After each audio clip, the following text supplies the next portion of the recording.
Salam sejahtera, terima kasih karena bersama dengan saya di Nazilin Unity Channel. Jom tengok dulu, ini gambar Rafidah Ibrahim. Yang mana tiap-tiap hari kita nampak.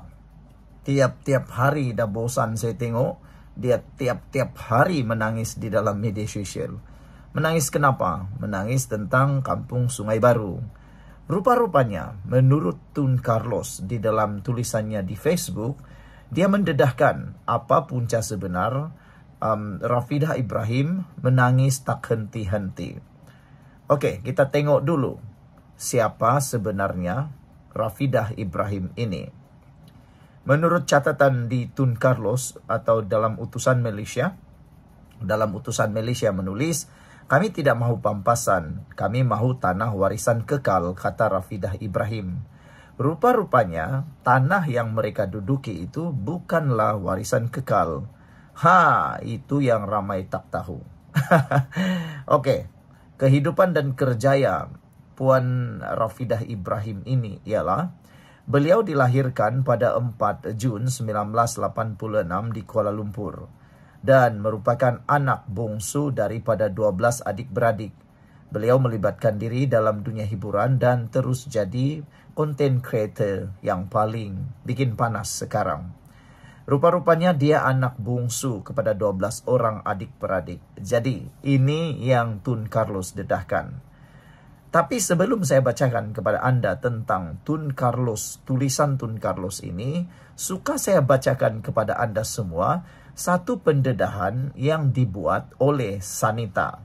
Siapa ini Sanita? Ingat, ikuti ulasan ini sebab dia ada kaitan yang sangat besar. Sanita ialah pengerusi kebajikan pemilik hartanah kampung Sungai Baru. Beliau telah tampil menjelaskan isu sebenar yang berbeza daripada kebenaran berbanding yang ada di media sosial, termasuk yang dinyatakan oleh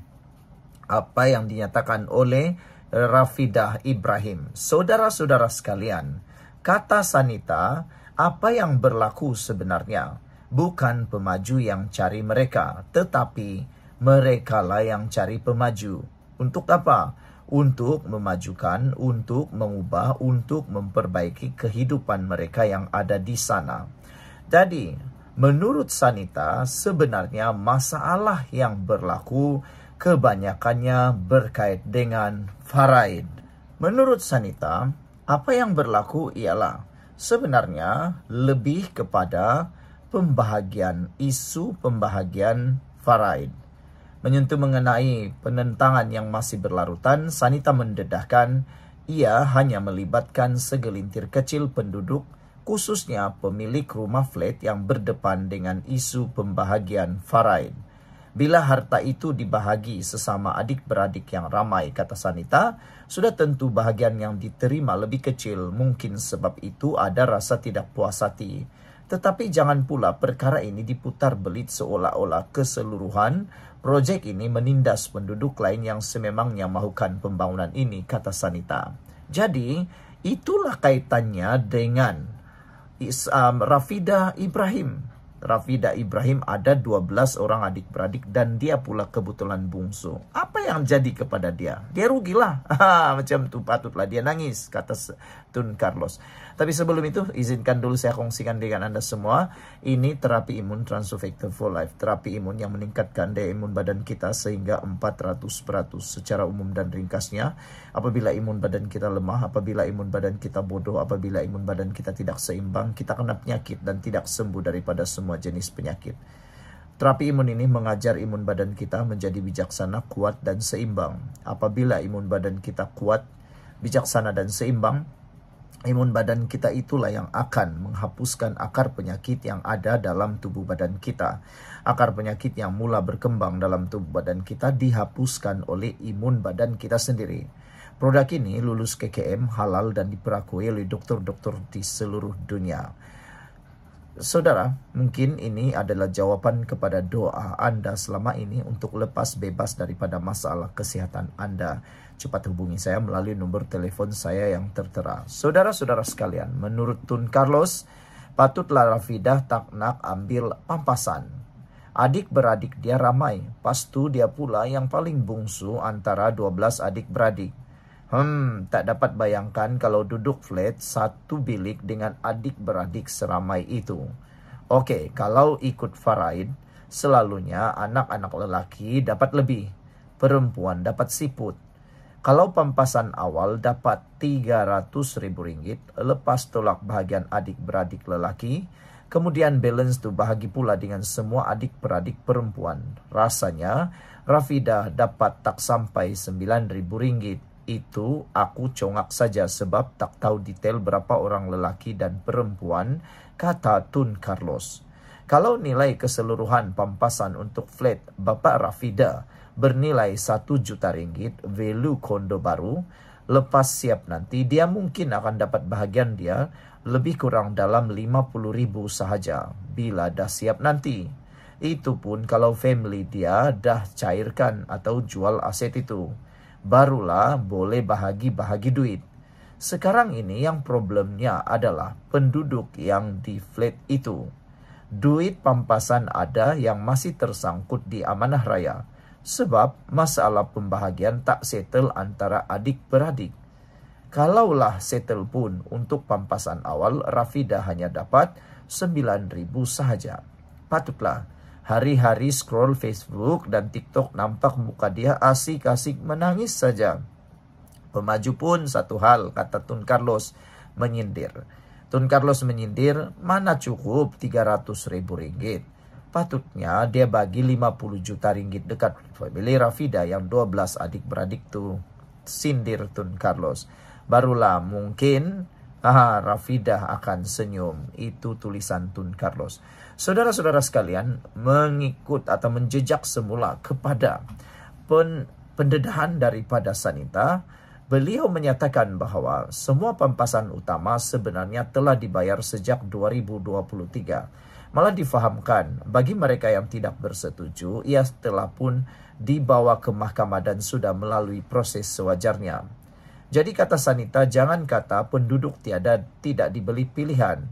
Hak mereka dijamin, malah proses mahkamah membuktikan sistem ini telus. Dan pendedahan paling menarik daripada Sanita ialah, dia kata, kebanyakan yang hadir buat kecoh itu ialah ketika operasi pengosongan bukan penduduk. Kami di kampung ini semua kenal antara satu sama lain. Jadi jelas, orang luar yang tiada kena-mengena cuba ambil kesempatan dakwanya lagi. Sanita berkata lebih 220 keluarga telah menandatangani perjanjian dengan pemaju dan akan kembali mendiami kampung Sungai Baru setelah projek siap. Ini hasrat kami sejak sekian lama. Kami mahu melihat ekonomi Bumi Putra di bandar berkembang dan masyarakat Melayu di Kuala Lumpur menikmati kediaman yang lebih moden, lebih selesa, tetapi tetap di tanah tumpah darah sendiri, katanya. Sekian dulu untuk kali ini. Jangan lupa tinggalkan komen Anda. Bye-bye. Salam sejahtera. Terima kasih karena bersama dengan saya di Nazlin Unity Channel. Saudara-saudara sekalian, akhirnya satu lagi pendedahan menarik berkait dengan kes rumah kampung Sungai Baru. Rupa-rupanya ada banyak perkara rahsia yang tak pernah kita dengar. Rafidah Ibrahim selalu nangis setiap hari menangis dramanya. Tapi banyak perkara yang beliau sebenarnya tak pernah beritahu Anda. Jangan terlalu percaya dengan pempengaruh-pempengaruh yang ada di TikTok khususnya. Pempengaruh yang hanya menunggang isu, yang hanya mahu membuat konten, dan paling penting, dia tiada niat pun untuk membantu negara ini. Kalaulah Rafidah Ibrahim jadi Perdana Menteri, aku pun tak tahulah apa jadi dengan negara ini. Mungkin setiap hari kita akan lihat dia membuat live menangis dan menangis. Projek Kampung Sungai Baru tak wajar diputai belit. Pampasan cecah 3,8 juta itu pendedahan maklumat terkini yang sahih yang kita terima hari ini. Polemik pembangunan semula Kampung Sungai Baru di sini menjadi tumpuan hari ini. Namun di sebalik kekecohan yang berlaku, pengerusi kebajikan pemilik hartanah Kampung Sungai Baru, Sanita Yunus tampil menjelaskan isu sebenar yang menurutnya jauh berbeza daripada gambaran tersebar di media sosial. Paling hairan sekali ialah yang bising itu bukan penduduk kampung Sungai Baru. Yang bising datang dari negeri yang tiada kaitan langsung dengan kampung tersebut.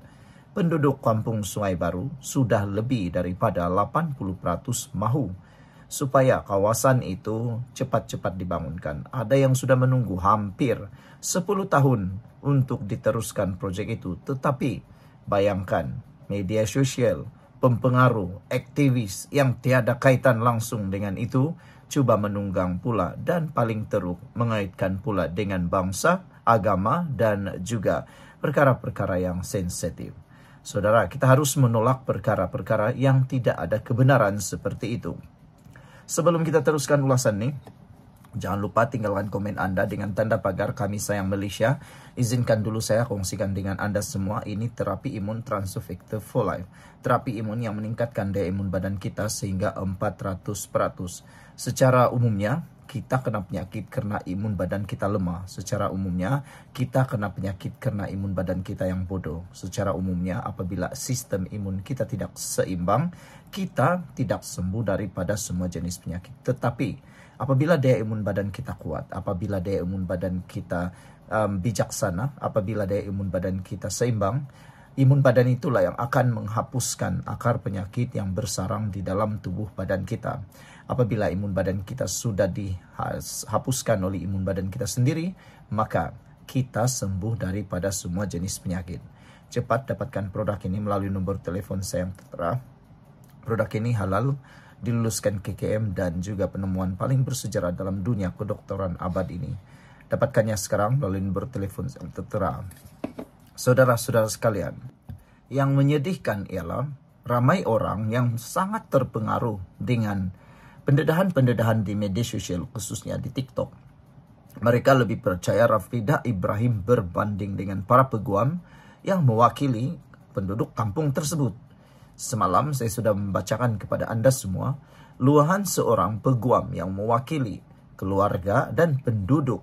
Beliau merupakan juga salah seorang penduduk di kampung tersebut. Jadi, nak percaya siapa? Anda lihatlah sendiri.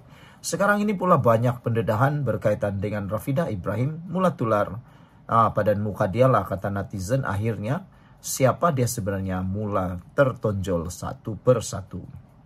Menurut Sanita, proyek pembangunan semula ini lahir daripada inisiatif penduduk sendiri, bukan paksaan daripada mana-mana pihak luar. Persatuan kami ditubuhkan pada tahun 2016 oleh generasi terdahulu yang melihat keadaan rumah semakin uzur, manakala pajakan tanah pula semakin singkat. Majoriti penduduk pada waktu itu sedar mereka tidak mampu membaiki rumah sendiri, maka diputuskan untuk mencari pemaju bagi membangunkan semula kampung itu. Jadi jangan salah faham, bukan pemaju yang datang cari kami, tetapi kami yang keluar mencari pemaju, katanya kepada Malaysia Gazette hari ini. Sanita mendedahkan pampasan yang diberikan pemaju sangat munasabah dan tinggi, malah ada yang mencecah sehingga 1 juta ringgit hingga 3,8 juta ringgit bagi satu unit rumah teres mengikut keluasan.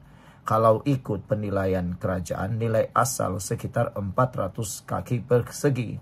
Tapi pemaju bersetuju memberi pampasan 850 ringgit sekaki persegi. Hampir 2 kali ganda lebih tinggi. Jadi sebenarnya ia tawaran yang sangat baik dan jarang berlaku dalam proyek pembangunan semula, katanya. Jelasnya lagi, hampir semua penduduk menerima pampasan tersebut termasuk yang berpindah ke penempatan sementara. Bagi pemilik rumah teres, selain pampasan, mereka turut menerima bayaran sewa bulanan sebanyak RM2.500 selama 8 tahun. Penduduk yang dipindahkan ke flat transit juga tidak perlu bayar sewa kecuali kos utility asas. Pemaju menanggung segalanya. Jadi di mana lagi silapnya? Kebajikan mereka tetap dijaga sepanjang menunggu proyek siap, katanya. Menyentuh mengenai penentangan yang masih berterusan dan berlarutan, Sanita mendedahkan ia hanya melibatkan segelintir kecil penduduk, khususnya pemilik rumah flat yang berdepan isu pembahagian faraid. Bila harta itu dibahagi sesama adik-beradik yang ramai, sudah tentu bahagian yang diterima lebih kecil. Mungkin sebab itu ada rasa tidak puas hati, katanya.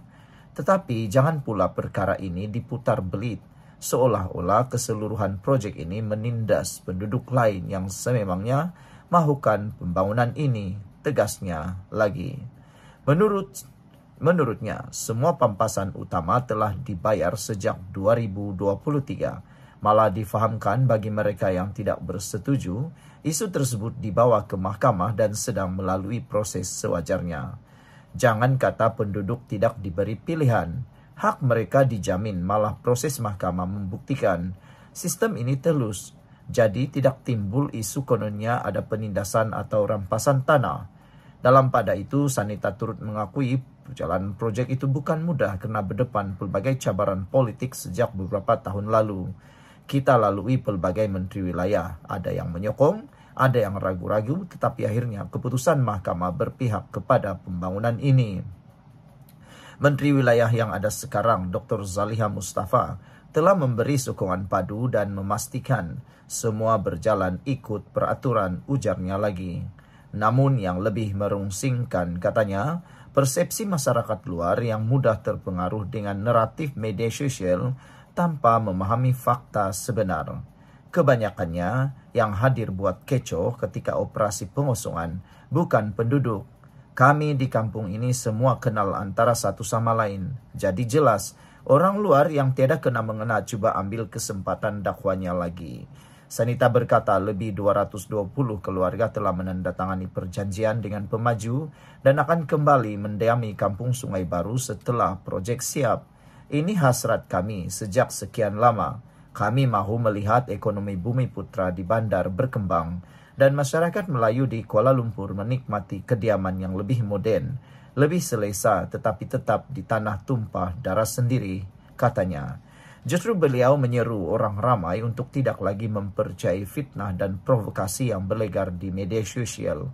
Datanglah ke pejabat persatuan, bertanya terus kepada kami dan berbincang dengan pemaju.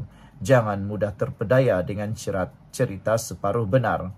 Proyek ini adalah usaha penduduk sendiri demi masa depan anak cucu kami. Doakan proyek ini berjalan lancar. Kami mahu kembali ke rumah baharu kami selepas 8 tahun menunggu. Jangan salah ertikan perjuangan kami. Ini bukan isu politik, bukan isu kaum, tetapi soal kelangsungan hidup penduduk kampung Sungai Baru, ujarnya. Sekian untuk kali ini, jangan lupa tinggalkan komen Anda. Bye-bye.